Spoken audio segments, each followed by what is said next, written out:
You haven't called in a while. After everything I've done for you, I guess I'm just not that important to you. Sound familiar? These words are designed to make you feel terrible, to make you comply, to make you abandon your own needs to serve someone else's. This is guilt tripping, and it's one of the most effective manipulation tactics that exists. Guilt tripping works because guilt is a powerful social emotion. It evolves to maintain group harmony, to make us consider others' needs, to repair relationships when we've caused harm. But manipulators hijack this healthy mechanism. They manufacture guilt for situations that don't warrant it. They weaponize your empathy against you. The anatomy of a guilt trip has 3 core components. First, the implication that you've done something wrong. Second, an emphasis on how much they've suffered because of your actions. Third, an unspoken demand that you make it right by doing what they want.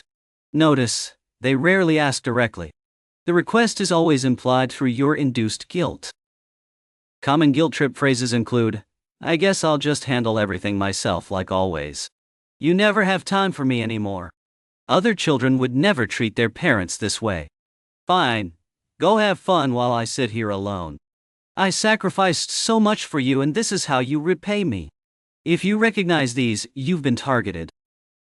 Why do people guilt trip? Often, they never learn to express needs directly. Maybe direct requests were punished or ignored in their childhood.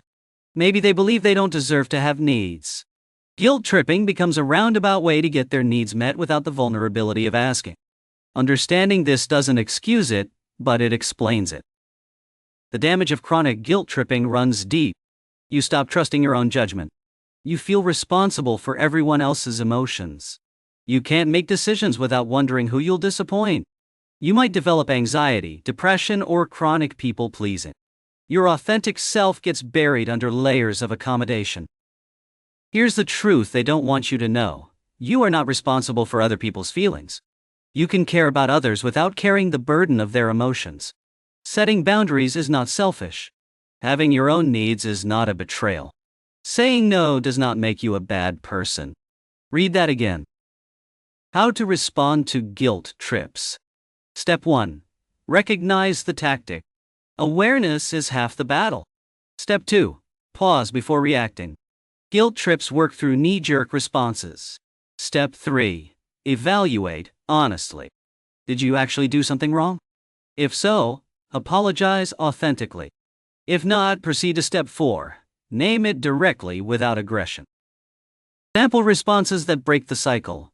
I understand you're disappointed, but I've made my decision.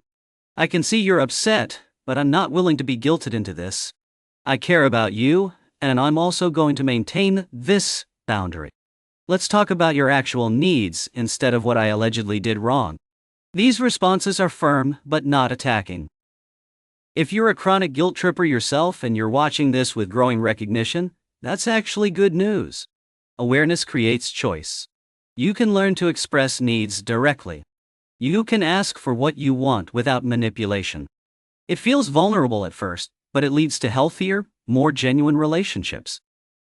Remember, relationships built on guilt are not relationships at all. They're prisons. Real connection is built on honest communication, mutual respect, and the freedom to be authentic. You deserve that. If this helped you see manipulation tactics more clearly, subscribe for more psychology insights. Your mental health matters.